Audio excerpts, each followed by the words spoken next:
Mwenyekiti wa ACA moja kwa moja bila kupinda, unaona kuna kwenda kuinufaisha vipi Tanzania, lakini kuna kwenda kuinufaisha vipi klabu zote barani Afrika ambazo zipo kwenye mfumo wa ACA?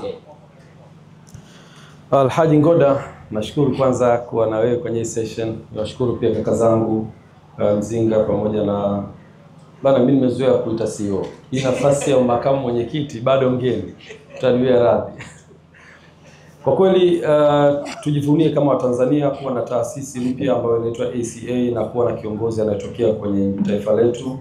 ACA ni African Club Association, ni taasisi mpya iliyoanzishwa mwaka mmoja na nusu iliyopita, na dhamira yake ilikuwa ni kubwa kuhakikisha kwamba tunavileta vilabu vyote pamoja, vinaweza kushirikiana na weza kutatua changamoto zake, na mwisho wa siku kuweza kustabilize mpira wetu wa Afrika. Kwa kweli kwa sasa tuna changamoto nyingi za vilabu vinaweza kushindwa kujisimamia kiuchumi, vilabu vinashindwa kuwa na umoja kusaidiana, vilabu vinashindwa kuwa na sauti moja. Kwa hili wazo la kuleta ACA ambalo lilifanywa na president wa football wa Afrika kwa maana ya Dr. Motsepe, ilikuwa ni dhamira kuvileta vilabu pamoja. Lakini sio tu vikae pamoja, na pia kuwa na sauti kwenye chombo kikuu cha maamuzi ya mpira barani Afrika ambapo ni Excom ya CAF. Kwa hiyo kuwa na mwenyekiti wa ACA kama taasisi kunaongeza thamani nyingine kwenye maamuzi ya taasisi kubwa ambayo inaamua mpira wa Afrika ambayo ni CAF, na nimepata nafasi ya kushiriki kuwa mjumbe wa kamati ya utendaji na nimeshiriki kwenye vikao kadhaa. Faida ambayo tunaipata kwanza ni sisi kama vilabu kukaa pamoja na kujua changamoto zetu. Wenzetu wa Ulaya, na juzi nilikuwa nimealikwa kwenye mkutano mkuu wa European Club Association ambayo kwa sasa wamebadilisha kwa European Football Clubs. Ni taasisi ambayo imeanza miaka 18 iliyopita. Na taasisi hii ilianza kama vilabu vichache wanaviita G14, vilabu 14 viliungana vikatengeneza umoja wao, vikaanza kusukuma ajenda zao, na niwaambie wamefanikiwa sana. Kuna transformation kubwa sana ya mpira imefanyika Europe, na sasa hivi inakuja mpaka kwetu kwa maana ya Afrika na duniani kwa sababu ya umoja huu wa vilabu. Leo hii vilabu vinaanza kulipwa, TD atakuwa shahidi. Vilabu vinaanza kulipwa kwa wachezaji ambao wanacheza kwenye national teams katika mashindano ya FIFA. Vilabu vitaanza kulipwa. Na msukumo huu umetokana na umoja wa vilabu. Kwa nini? In actual sense, sisi ndio taasisi kubwa ya kimpira duniani. Football clubs. Sio national team. Na sisemi kwa dhamira mbaya. Nataka niweke uwazi kabisa ya kwamba vilabu vinakuza wachezaji. Vilabu vinaajiri wachezaji. Hawa wachezaji wote wanaocheza national team ni waajiriwa wa vilabu.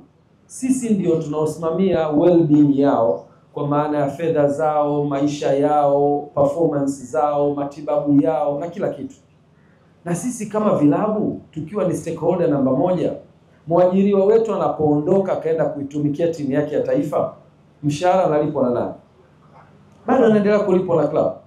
Akipata majeraha, TD na technical staff yako ya national team wanatuambia kwamba bwana mchezaji huyu amepata injury, tunamreplace na mchezaji mwingine ndani ya madakika. Lakini yule mchezaji akiwa replace anarudi wapi?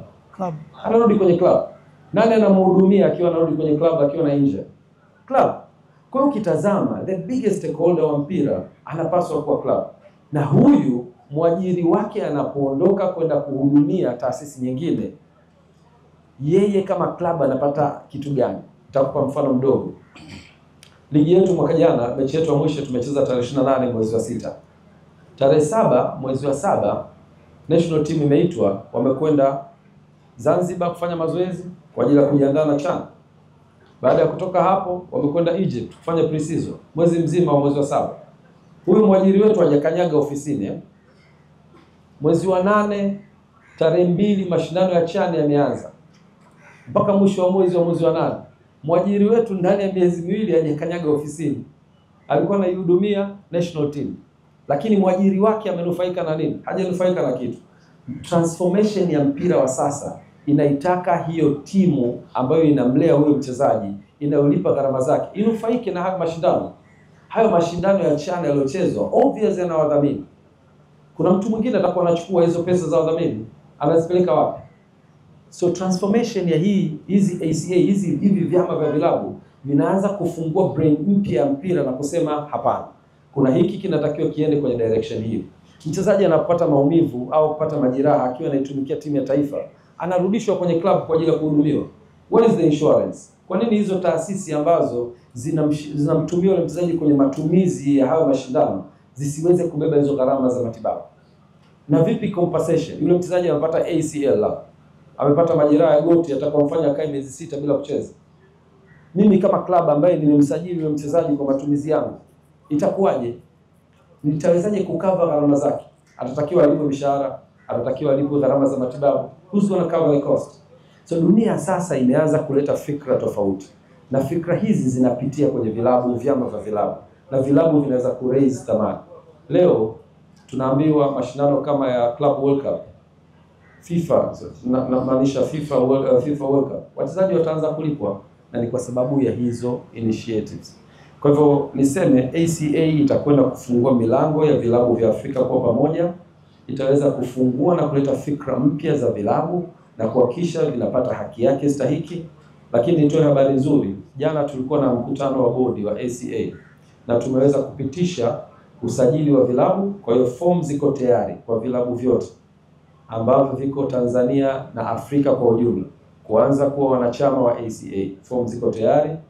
Ada ya usajili ni $1,000 kwa mwaka. Klabu italipa $1,000, itakuwa mwanachama wa ACA, na kuna maslahi makubwa ya vilabu kuwa sehemu ya umoja huo. Asante. Njema kabisa, ambazo bila shaka response yake ndio hayo makofi ambayo tumeyasikia. Lakini kabla ya kutupa kijiti hiki kwa wadau wengine wa jukwaa hili, engineer, naamini kabisa kwenye ACA ambayo mimi naona umekwenda kupewa mtihani mkubwa, lakini kwenye hilo unabeba sifa ya Mnyamwezi, kwa sababu Mnyamwezi ndio anapewa mzigo mzito wa bebe. Ni kwa mara ya kwanza kabisa taasisi hii inatengenezwa, lakini unakwenda kukabidhiwa jukumu hilo la kuwa mwenyekiti wa taasisi ambayo imetengenezwa kwa mara ya kwanza. Majukumu hayo mazito ambayo kwa maono yako umeweza kuyaleta. Kwenye kila jambo ambalo unaliendea, kuna vitu ambavyo unatakiwa ku-maintain, lakini vipo ambavyo unatakiwa kuviondosha kwa maana umeona havina tija, lakini pia kuna vitu vipi ambavyo vinatakiwa kuletwa. Kwenye haya maeneo matatu ndani ya ACA, ni kipi kimefanyika kwa kiwango kikubwa chini ya uongozi wako kama mwenyekiti? Kwanza nianze kwa kumshukuru mwenyekiti wa rais wa Football Association ya Afrika, Dr. Motsepe. Amefungua mlango ambao umefungwa kwa miaka mingi sana. Wenzetu Europe wakiwa na miaka 18 na hii taasisi ya Afrika kulikuwa kuna ugumu wa kuifungulia mlango. Kwa hiyo nimshukuru sana Rais Motsepe kwa hicho. Na sisi tumepambana kwa namna zetu kuhakikisha tunakuwa established. Tumeweza kufanya utaratibu mzuri wa kuset up office na tumeweza kufanikiwa kufungua ofisi Morocco, na kuna watendaji sasa hivi wako Morocco kwa ajili ya kuhudumia. Lakini yako mambo kadhaa ambayo tumefanya. Moja ni kusimamia kitu kinachoitwa Solidarity Fee. Vilabu vyetu vya Tanzania ambavyo vinashiriki CAF Confederation na Champions League na vilabu vyote vya Afrika vinavyoshiriki mashindano haya, hatua ya preliminary round au hatua ya mzunguko, kulikuwa hakuna gharama zozote club zinapewa kama sehemu ya kusupport. Tumesimamia Solidarity Fee. Mwaka jana ilikuwa $50,000, mwaka huu ni $100,000, na vilabu vyote vinavyoshiriki mashindano hayo mwaka huu vimeshalipwa na malipo yamepitia ACA. Hivi tunavyozungumza, ACA ndio imeratibu malipo ya vilabu hivyo. Pesa zinatoka CAF lakini zinaratibiwa na ACA na vilabu vimeweza kufanikiwa kupata, which is the biggest milestone. Na bado tunaendelea kupush pesa hizo ziwe zaidi ya $100,000. Mwaka jana $50,000, mwaka huu $100,000, na tunaomba mwakani ziongezwe. La pili ni kushawishi kwa baadhi ya kanuni ambazo zimekuwa zikiathiri vilabu. Hivi tunavyozungumza, kwa nafasi yetu baada ya kusaini ile MOU na CAF, naingia kwenye kamati ya mashindano. Kwa hiyo tuna nafasi ya kushauri na kutoa maangalizo kwenye mashindano ambayo taasisi zetu au vilabu vyetu vinashiriki in the continental level. Na kikubwa kingine ambacho tunaweza tukazungumza ni kwamba kuna zone sasa hivi. Miaka ya nyuma unaweza kupangiwa, nakumbuka amesema hapa Mbiduka, Young Africans ilicheza na Rivers kutoka Nigeria kwenye hatua ya mzunguko wa kwanza. Sasa hivi kanuni zimebadilika kidogo, na bahati nzuri Ngodo ulikuwepo kwenye ile draw pale, ulihost vizuri sana. We were so proud of you siku ile. mashindano yamepangwa katika hizi preliminary round kwenye zone Sekafa, Kosafa, lakini kuna another criteria which is geographical point. Unaweza ukawa Sekafa lakini umekaribiana na Kosafa ukacheza mechi hizo. Dhamira ni kuhakikisha tunapunguza gharama katika kuvituma vilabu kushiriki hatua za kwanza preliminary, lakini la pili kuhakikisha kila zone inapata wakilishi kwenye quarter finals. Ukuta zamani vilabu vikubwa vinapangiwa na hizi timu ndogo ndogo zote kwenye preliminary round. Ukienda group stage haumpati mtu kwenye zone yenu ya Sekafa. So sasa hivi hilo jambo halitakuwepo. Kuna marahisisho kama hayo na mengineyo. Ni kwamba sasa vilabu vitakuwa na identity, tutaanza kuvitambua vizuri. Kwa hiyo yako maeneo ambayo tumeanza kuimprove, lakini challenge ni kubwa kwa sababu taasisi yenyewe ndio imezaliwa mikononi mwetu. Kwa hiyo tunaiendesha katika njia ambayo ni salama zaidi, na nihakikishe ya kwamba nikiri ya kwamba kumekuwa kuna changamoto tumeshaziweka sawa, na nikwambie future ya mpira ipo kwenye ACA. Future ya mpira iko kwenye ACA. Asante sana. Vilabu tunataka tutengeneze sauti moja ya ushirikiano kati ya vilabu. Leo hii kumekuwa kuna a lot of issues between vilabu na vilabu, kitu ambacho sio kitu kizuri na hakijengi umoja wetu. Sisi kama football community tunapaswa kupambana kwenye pitch kama leo tutakavyowashughulikia waandishi wa habari, alafu mambo yetu ya ushirikiano yanatakiwa nje ya pitch. Kama sasa tumekana kina Jumayo hapa ni marafiki, tunashirikiana na kina Ngoda. Tukimaliza hapa tukiingia kwenye mbungi pale tunatakiwa tupambane. Sasa vilabu bado havina sauti ya pamoja ya kukaa nje ya uwanja. Vinaweza kukutana uwanjani vikashiriki, lakini havina ule umoja nje ya uwanja. Kwa hiyo ACA inakwenda kujenga umoja nje ya uwanja. Wote tunafahamu kuna challenge za kusafiri barani Afrika. Challenge hizo zinaweza kuhudumiwa tukiwa na sauti moja. Ziko airlines nyingi ikiwemo Air Tanzania sasa hivi inakwenda kwenye maeneo kadhaa. Tukaweza kutengeneza mifumo ya kutengeneza mahusiano yenye discount na vitu kama hivyo, kutoa fursa kwa hizi taasisi zinazosafiri especially kwenye groups ambazo zinazidi watu 35 mpaka 50 kuweza kupata mapunguzo ya bei mbalimbali, lakini pia kutengeneza mahusiano ya kusaidia. Kuna baadhi ya vilabu vinakwama kwenye wanasheria, mifumo ya kisasa ya sheria, mifumo ya kisasa ya marketing, mifumo ya sponsorship, mifumo ya youth development, mifumo ya transfer. Kwa hiyo ACA inakwenda kuleta umoja huu kwa ajili ya kuhudumia mshirikiano wa vilabu. Lakini pia sasa hivi unaweza ukaja, wanasema zimu likujualo halikuli likapusha. Tukiwa na umoja wetu, leo Yanga ikienda kucheza Malawi, ni rahisi mwenyekiti wa Yanga kuwa na communication na viongozi wa Malawi. Ni rahisi ya taasisi zetu mbili zikajuana. Na hata zikipokelewa pale, zinapokelewa vizuri, hawakukuli wakakwisha.